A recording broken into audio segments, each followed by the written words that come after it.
జయ శ్రీమన్నారాయణ. నేను మీ icon astrologer Gattupalli Suresh Babu. మనకి ఇప్పుడు మనము ఏ విషయం గురించి మాట్లాడడానికి వచ్చాము అంటే కనుక ద్వాదశ రాశుల వారి గురించి మనం ప్రస్తావన చేయడానికి వచ్చాం. దాంట్లో ముఖ్యంగా ఇటీవల మారినటువంటి గ్రహస్థితిని ఒకసారి గమనించినట్లయితే మొదటిగా మనకి జూలై 27వ తారీఖున వక్రగతిలోకి మారినటువంటి శని భగవానుడు ఇక్కడ మీనరాశిలో. రెండోది ఆగస్టు 12వ తారీఖున కర్కాటక రాశి ఆశ్లేష నక్షత్రం 3వ తారీఖుని 12వ తారీఖున ఆశ్లేష నక్షత్రం 3వ పాదం ఏర్పడినటువంటి సూర్యగ్రహణం. అలానే కుంభరాశి శతభిష నక్షత్రం 2వ పాదంలో ఏర్పడేటువంటి ఏదైతే ఆగస్టు 28వ తారీఖు పౌర్ణమి రోజున సంపూర్ణ చంద్రగ్రహణం. ఆ తర్వాత సెప్టెంబర్ మాసం 2వ తారీఖున మనకి మారేటువంటి శుక్రుడు ఇక్కడ స్వస్థానానికి మనకి తులారాశికి వస్తూ ఉన్నాడు. దాంతోపాటు సెప్టెంబర్ 7వ తారీఖున మనకి మారేటువంటి బుధ భగవానుడు ఇతను ఎక్కడికి వస్తున్నారు? కన్యారాశికి వస్తున్నారు. ఈ కన్యారాశిలో సెప్టెంబర్ 7వ తారీఖున సంభవిస్తున్నారు. అంటే ఇక్కడ మనకి రవి భగవానుడు 17వ తారీఖు వరకు కూడా ఎక్కడ ఉంటారు? సింహరాశిలో. ఈ సింహరాశిలో సంచరిస్తూ 17వ తారీఖు సెప్టెంబర్ మాసంలో కన్యారాశికి సంచరిస్తూ ఉంటారు. ఇవి గ్రహస్థితి. ఇప్పుడు ఈ గ్రహాల యొక్క స్థితిగతులు అంటే సెప్టెంబర్ 12వ తారీఖు వరకు కూడా 3 గ్రహాలు వారి యొక్క స్వస్థానాల్లో సంచరిస్తూ ఉన్నాయి. ఆ తర్వాత 17వ తారీఖు తర్వాత 2 గ్రహాలు వారికి స్వస్థానంలో సంభవిస్తూ ఉన్నాయి. ఇక ఆగస్టు 28 అలానే ఆగస్టు 12వ తారీఖు సంచరించేటువంటి కర్కాటక రాశిలోనూ అందులో కుంభరాశిలో ఏర్పడినటువంటి గ్రహరిష్ట ఛాయలు ఇవన్నీ కూడా మనము చూసుకున్నట్టయితే అలానే 27వ తారీఖు మారినటువంటి శని భగవానుడు డిసెంబర్ 11వ తారీఖు వరకు కూడా ఒక్కరి దృష్టిలో ఉంటాడు. ఈ యొక్క గ్రహస్థితిని మనం గమనించి ఆలోచించి సంచోహించినట్టయితే కనుక ఈ యొక్క రాశి ఫలితాలు ఈ యొక్క గ్రహస్థితిని మనము చూచుకొని వీటికి సంబంధించినటువంటి రాశి ఫలితాలు ఎలా ఉన్నాయి, ద్వాదశ రాశుల వరకు ఎలా ఉన్నాయి, మంచి శుభదృష్టి ఉంటుందా, అశుభ దృష్టి ఉంటుందా, ఇంకేదైనా బాగుంటుందా ఒకసారి మనం పరిశీలన చేసినట్లయితే కనుక ఖచ్చితంగా మనము తీసుకొని చూసుకోవాలి. అలానే కొన్ని రాశుల వారికి శుభాశుభ ఫలితాలు ఉన్నాయి, కొన్ని రాశుల వరకు అయితే శుభ ఫలితాలు మాత్రమే ఉన్నాయి, కొన్ని రాశుల వరకు అయితే కనుక అశుభ ఫలితాలు కనపడతా ఉన్నాయి. కాబట్టి మరి ఈ సెప్టెంబర్ మాసం నుంచి కూడా డిసెంబర్ మాసం వరకు మనం ఆలోచించినట్టయితే కనుక మరి యొక్క గ్రహస్థితి ఇలా ఉండగా మరి ఈ యొక్క గ్రహాల యొక్క స్థితిగతుల ప్రకారంగా మరి జాతకంలో దశలు, అంతర్దశలు, గోచారం వీటితో పాటు ఇంకేమైనా దోషాలు ఉన్నాయా? కాలసర్పదోషం, నాగదోషం, కుజదోషం ఉందా, లేదా నరదోషం అంటే నరదిష్టి, నరఘోష ఉందా, పితృదోషాలు ఉన్నాయా, ఇంకేమైనా దోషాలు ఉండడం వల్ల మనం ఎదగలేకపోతున్నామా, లేకపోతే అసలు ఏంటి మన జాతకాలు ఎలా ఉంటున్నాయి, మారబోతున్నాయా, మరి ఇంకేదైనా విపత్తులకి లేకపోతే ఇంకొకరి చేతులు బలైపోతున్నాయా, లేకపోతే చాలా జాగ్రత్తగా ఉండాల్సి వస్తుందా, లేదా గండాలు ఏమైనా ఉన్నాయా, లేదంటే జీవితంలో ఏం చేస్తే మనం బాగుపడతాం, ఎలాంటి చేస్తే మనము నేతృత్వంలో బాగుంటాం, ఎలాంటి రంగాల్లో మనం రాణిస్తాం అనేక వాటిని మనం గమనించినట్టు కనుక ఒక్కసారి మనం పరిశీలన చేసుకుందాము. మొదటిగా అందులో ద్వాదశ రాశిలో కర్కాటక రాశి.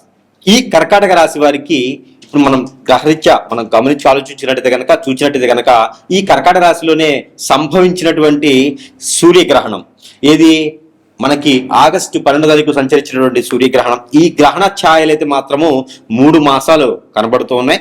దీనితో పాటు మనకి వక్ర దృష్టి ఉన్నటువంటి శని భగవానుడు ఇవన్నీ కూడా మనం గ్రహించుకున్నట్టయితే కనుక 2వ స్థానంలోనే ఏర్పడినటువంటి సూర్యుడు ఆ రవి భగవానుడు. ఆ రవి భగవానుడు 17వ తారీఖు సెప్టెంబర్ మాసం వరకు కూడా స్వస్థానంలో ఉంటారు. ఆ తర్వాత 17వ తారీఖున కన్యా రాశికి వెళ్ళిపోతారు, అంటే 3వ స్థానానికి వెళ్తున్నారు. కాబట్టి అన్నదమ్ముల మధ్యన గొడవలున్నా, కొట్లాట్లున్నా అవన్నీ కూడా సమసిపోతాయి. వారి వర్ధ నుంచి మీకు రావాల్సినటువంటి వనరులు కావచ్చు, అవకాశం కావచ్చు, డబ్బు కావచ్చు, పరపతి కావచ్చు, పొరుగు కావచ్చు, అలానే ఆస్తులు కావచ్చు, వీలునామాలు కావచ్చు, ఇవన్నీ కూడా సమసిపోయేలా కనపడుతున్నాయి. కాబట్టి మాట్లాడుకుంటే కనుక అన్ని సమసిపోతాయి. కోర్టుల విషయాలు కానీ, అలానే మ్యూచువల్ గా వెళ్ళేటువంటి విషయాలు కానీ, కోర్టులో నడిచేటువంటి విషయాలు, ఎవరికైనా డబ్బులు ఇవ్వాలన్నా కూడా ఇవన్నీ కూడా ఒక మేర సరిపోతాయి. కాబట్టి అలానే మీరు గ్రహణానికి సంబంధించినటువంటి దానాలు, ధర్మాలు చేసుకున్నట్టయితే కనుక ఏదైనా పుణ్యకార్యాలు చేసినట్టయితే మీకు అన్ని రకాల బాగుంటుంది. ఈ గ్రహణ దోషానికి సంబంధించినటువంటి దానం కూడా మీరు చేయవలసి వస్తుంది. కాబట్టి ఆ దానం చేయాల్సింది అంటే గోధుమలు, జొన్నలు, రాగులు, సజ్జలు, రొయ్యలు అనేక రకాల ఆ దానానికి సంబంధించినటువంటి దానంకి ఇచ్చేసేయండి. అలానే మీకు ఏదైనా రంగాల్లో ముందుకు వెళ్ళాలంటే కనుక గవర్నమెంట్, సెంట్రల్ గవర్నమెంట్ జాబ్స్ మీకోసం రెడీగా ఉన్నాయి. అలాంటి ప్రయత్నం కూడా చేస్తే ఖచ్చితంగా ప్రయత్నపూర్వకంగా మీకు జాబులు కూడా వచ్చే అవకాశం కనపడుతుంది కాదు, ప్రయత్నం చేయండి. మరొకటి ఏంటంటే కనుక విదేశీయానం ఎవరైనా ప్రయత్నం చేస్తే కనుక ఖచ్చితంగా కర్కాటక రాశి వారు ఈ డిసెంబర్ లోపు అయితే విదేశానికి వెళ్ళేలా కనపడుతున్నారు. కాబట్టి ఖచ్చితంగా ప్రయత్నపూర్వకంగా చేయండి. ఎవరైనా ఎప్పుడైనా ఎక్కడైనా మోసం చేయడం కానీ మోసపోవడం కానీ ఉన్నారా కర్కాటక రాశి వారు, వారందరికీ కూడా ఎక్కడైతే కోల్పోయారో వారి దగ్గర నుంచి డబ్బు కానీ ఆస్తి కానీ పరపతి కానీ పొరుగు కానీ వచ్చేలా మళ్ళీ కనపడతా ఉన్నాయి. ఎవరైతే మీ మీద కౌంటర్ వచ్చేసారు, ఎవరైతే మిమ్మల్ని రోడ్డు మీద నిలబెట్టారో వాళ్ళందరూ కూడా క్షమాభిక్ష కోరుతూ మిమ్మల్ని వరదకి చెంతకు చేరేటువంటి అవకాశం కనపడతా ఉంది. అలానే కొత్తగా ఏదైనా వ్యాపారం మొదలు పెట్టాలనుకుంటే కనుక పంటమూలు పండించే రైతుగా ఉండండి, అయితే ఎరువులు అమ్మేలాగా చూడండి, అలానే బలం మందులు కానీ ఇవన్నీ కూడా అమ్మేలాగా చూడండి. పంటకు సంబంధించి ఏదైతే ఉందో దాంట్లో అంతే రకాల బాగున్నది. అలానే కనుక కన్స్ట్రక్షన్ రంగం కానీ రియల్ ఎస్టేట్ రంగం కానీ చాలా అద్భుతంగా ఉంది కాబట్టి ఆ రంగాల్లో ముందుకు వెళ్ళొచ్చు. ఇక కర్కాటక రాశి వారికి అన్ని రంగాల్లో ముందుకు వెళ్ళడానికి, గ్రహాల యొక్క స్థితిగతులు అన్ని బాగుండడానికి, గ్రహణానికి సంబంధించినటువంటి స్థితిగతులు బాగుండడానికి మీరు ఏం చేయాలంటే కనుక ఖచ్చితంగా కూడా మీరు అందరూ కూడా దానాలు చేసుకుంటే బాగుంటుంది. మనం చెప్పినటువంటి దాంతోపాటు చిన్న పరిహారం కూడా చేసుకుంటే ఇంకా కూడా మీ జాతక ప్రకారంగా, నక్షత్ర ప్రకారంగా, రాశి ప్రకారంగా, ధనస్సు ప్రకారంగా అలానే దానాలు ధర్మాలు చేసుకుంటూనే వాటితో పాటు దశలు, అంతర్దశలు, గోచారం వీటి ప్రకారంగా మీకు ఏదైనా పని కావట్లేదా, పని రావట్లేదా, మీకు ఏదైనా వర్క్ రావట్లేదు అంటే కనుక మీరు అందరూ కూడా ఏదైనా సమస్య ఉందేమో గ్రహించండి. మీ పైన ఏదైనా హిప్నోటిజం, బ్లాక్ మ్యాజిక్ లాంటివి జరిగిందా, మీ పైన ఏదైనా బ్లాక్ మ్యాజిక్ జరిగి అష్టదిబ్బం జరిగి ఉంటే మీరు అనుకున్న పనులు ముందుకెళ్ళి ఇది జాతకంలో కనపడదు. కాబట్టి అలాంటిది ఏమైనా ఉందంటే దానికి పరిష్కార మార్గము, తంత్రము, యంత్రము మార్గం ద్వారా మీకు చవి చూసేటువంటి పరిస్థితి ఏర్పడుతుంది. కాబట్టి అలాంటిది ఏమంటే సంప్రదిస్తే కనుక మీకు ఉన్నటువంటి సమస్యకి పరిష్కార మార్గం చూపించే విధంగా ఉంటుంది. ఇక కర్కాటక రాశి వారి కనుక చిన్నపాటి పరిహారాలు చేసుకుని అదృష్టవంతులు అయితే అవ్వచ్చు. ఆ పరిహారం లేదు మీకోసం. అలానే మనకి ఈ రాశి వారు కనుక ఈ ఒక చిన్న పరిహారం చేసుకున్నట్టయితే కనుక గ్రహణాల దోషాలు, గ్రహస్థితి దోషాలు, ప్రకృతి దోషాలు అన్ని కూడా ఒక మేర ఉపశమనం అయితే మాత్రం ఖచ్చితంగా లభ్యపడతాయండి. అంటే ఈ ఏం దానం చేయాలంటే కనుక, ఎలాంటి పరిహారాలు కావాలంటే కనుక మనం గ్రహించాలి. ఈ రాశి వారు గోధుమలు, జొన్నలు, రాగులు, కందులు, సజ్జలు, బియ్యము, ఉలవలు ఇవన్నీ కూడా ఒక్కొక్కటి వస్తువు, దీంతో పాటు నల్ల మినుములు, నల్ల నువ్వులు, పచ్చ పెసలు, బ్రౌన్ శనగలు ఇవన్నీ కూడా ఒక్కొక్క వస్తువు ఒక్కొక్క పావు కిలో చొప్పున తీసుకొని, ఒక కొబ్బరికాయ తీసుకొని, కర్పూరం బిళ్ళలు ఒక 5 తీసుకొని ఇవన్నీ కూడా తనకి తాను దిష్టి తీసుకోవాలి. ఏ రోజైనా పర్వాలేదు. ఇవి గ్రహణాలకి గ్రహాలకి రెండింటికి సంబంధించింది. అందరూ చేసుకోవాల్సి ఇది తీసేసుకొని తల చుట్టూ 7 టైమ్స్, తల దగ్గర నుంచి కాలు వరకు 7 టైమ్స్ దిష్టి తీసుకొని ఎక్కడైనా పారిడి నీటిలో కానీ పొదలగొండ చెట్లలో కానీ వేసేసేయాలి. అలానే సేమ్ ఐటమ్స్ మళ్ళీ తీసుకొని తనకి తానే ఒక క్లాత్ పరుచుకొని కూర్చొని ఇంట్లోనే భుజాల మీద అభిషేకం చేసుకోవాలి. ఈ అభిషేకం చేసుకున్నటువంటి ద్రవ్యాలన్నీ కూడా ముడుపు కట్టుకొని ఎక్కడైనా పారెటి వట్ల నీటిలో వేసేసి స్నానం ఆచరించి ఆ వస్త్రాలు కూడా అక్కడ ఒడిచి వేసేసేయాలి. ఎక్కడైనా వచ్చిన తర్వాత అమ్మవారికి స్వామివారికి కానీ మట్టి ప్రమిదలో 2 ఒత్తులేసి దీపారాయణ చేసుకోవాలి. అలానే ఆవు పాలు ఒక 1/2 లీటర్ తీసుకొని ఒక మట్టి పిడతలో పోసుకొని, ఇది మంగళ శనివారాలు చేసుకోవాలి. మాసంలో ఒకసారి చేస్తే సరిపోతుంది, అందరూ చేసుకోవచ్చు. అలానే మట్టి పిడతలో పోసుకొని ఒక జాజికాయ, ఒక పసుపుకు ఒక చిటికెడు, జాజికాయ ఒకటి, అలానే నల్ల నువ్వులు ఒక చిటికెడు, ఆ నల్ల నువ్వులు ఒక చిటికెడు, తెల్ల ఆవాలు ఒక చిటికెడు దాంట్లో వేసేసి ఇవన్నీ కూడా తల చుట్టూ దిష్టి తీసేసుకుని ఒక 7 సార్లు, తల దగ్గర నుంచి కాలు వరకు 7 సార్లు దిగదార్చుకొని ఇవన్నీ కూడా తీసుకుని ఇక్కడ పుట్ట దగ్గర కానీ చెట్టు దగ్గర కానీ ఏ చెట్టు అయిన పర్ల రోడ్డుకి ఇరువైపులు కనుక పెట్టినట్టయితే అన్ని రకాల అవరోధాల నుంచి మీరు బయటపడ్డట్టే.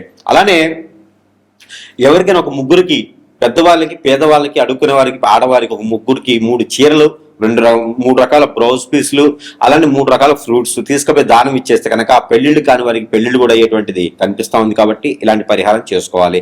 అలానే మీ అందరూ కూడా ఎక్కడైనా మీరు స్నానం చేసే నీటిలో పసుపు కానీ లవంగాలు కానీ, ఇంగువ కానీ, అలానే స్నానం చేసే నీటిలో ఉప్పు కానీ, అలానే నల్ల నువ్వులు కానీ, నల్ల మినుములు కానీ, మిరియాలు కానీ, లేకపోతే దాల్చిన చెక్క, లవంగాలు, ఇలాచి ఇలాంటి ఏదైనా ఒక వస్తువు, ఒక చిన్న బయట వస్తువు తీసుకొని స్నానం చేసి నీటిలో వేసుకొని స్నానం చేస్తే మీకు నరదిష్టి, నరఘోష కూడా ఖచ్చితంగా పటాపంచలేదానికి ఎక్కువ అవకాశాలు కనపడతా ఉన్నాయి. కాబట్టి ఈ రాశి వారి దగ్గర ఖచ్చితంగా మరొక విషయం ఏంటంటే కనుక మీరు అందరూ కూడా ఏం చేయాలంటే సమీప దూరంలో ఎక్కడైనా సుబ్రహ్మణ్య స్వామి గుడి ఉంటే కనుక ఆ సుబ్రహ్మణ్య స్వామి దగ్గర 41 రోజు లేదా 21 రోజు లేదా 11 రోజులైనా సరే ఆ వారి పాదాల చెంతన కళ్ళు కొంచెం వేసిరండి. లేదు అంటే కనుక నాగపడిగలు ఉంటాయి ఎక్కడైనా సరే, మానస అమ్మవారి వారు నాగపడేలు ఉంటాయి. అలానే కుమారస్వామి అయ్యప్ప స్వామి అంటారు. అక్కడ మీ సమీపంలో ఎక్కడైతే ఎవరైతే అందుబాటులో ఉన్నారో వారి దగ్గర అయితే కనుక మినిమం 11 రోజులు కళ్ళుప్పు తీసుకుని కొంచెం వారి పాదాల చెంతన పెట్టేసేయండి.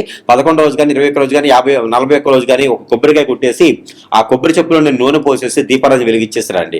ఇలా చేయడం ద్వారా మీకు ఆర్థికమైనటువంటి ఇబ్బందులు, ఆస్తి కావాలి, అంతస్తులు కావాలి కాదు, ఇల్లు కావాలి, వాకిలి కావాలి, సంపాదనను సంపాదించుకోవాలి, నిలకడగా ఉండాలి, నిలదొక్కోవాలి, అందరికీ కూడా మంచి సానుకూలమైనటువంటి పరిహారం అని ఖచ్చితంగా చెప్పవచ్చు. మరొకటి, ఇలాంటి పరిహారాలు చేయడం ద్వారా అందరికీ కూడా మంచి శుభదాయకమైనటువంటి సానుకూలమైనటువంటి గ్రహాల యొక్క స్థితిగతులన్నీ కూడా మన వైపు వచ్చేందుకు ఉంటాయి. కాబట్టి ఇలాంటి చిన్న చిన్న పరిహారాలతో మనం ఖచ్చితంగా ఉపశమనం పొందొచ్చు. లేదు కాదు కూడదంటారా, మనకి ఇంకా మించినటువంటి పరిహారాలు, అలానే జాతకరీత్యా కాకుండా గోచారరీత్యా కాకుండా ఏదో మనం ఇబ్బంది పడుతున్నాం అనుకుంటే మాత్రం ఖచ్చితంగా సురేష్ గారిని సంప్రదించండి.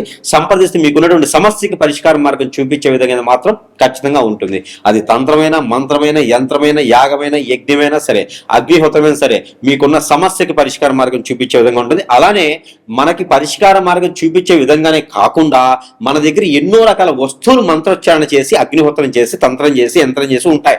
అవన్నీ కూడా మీకు చెంతకి చేర్చేటువంటి సదవకాశం కూడా మన దగ్గర లభ్యపడుతుంది. కాబట్టి ఎవరైనా సంపాదించలేని వారు కాంటాక్ట్ ద్వారా కూడా ఫోన్ చేయడం, స్క్రీన్ మీద కనిపించే నెంబర్కి కాల్ చేయడం ద్వారా కూడా మీకు వస్తువుని మీ చెంతకే చేరుస్తాం. కాబట్టి సరసమైన ధరల్లో పూజించి చెప్పి పంపిస్తాం. వాటి వల్ల కూడా మీ సమస్య పరిష్కార మార్గం అయితే ఖచ్చితంగా లభ్యపడుతుంది.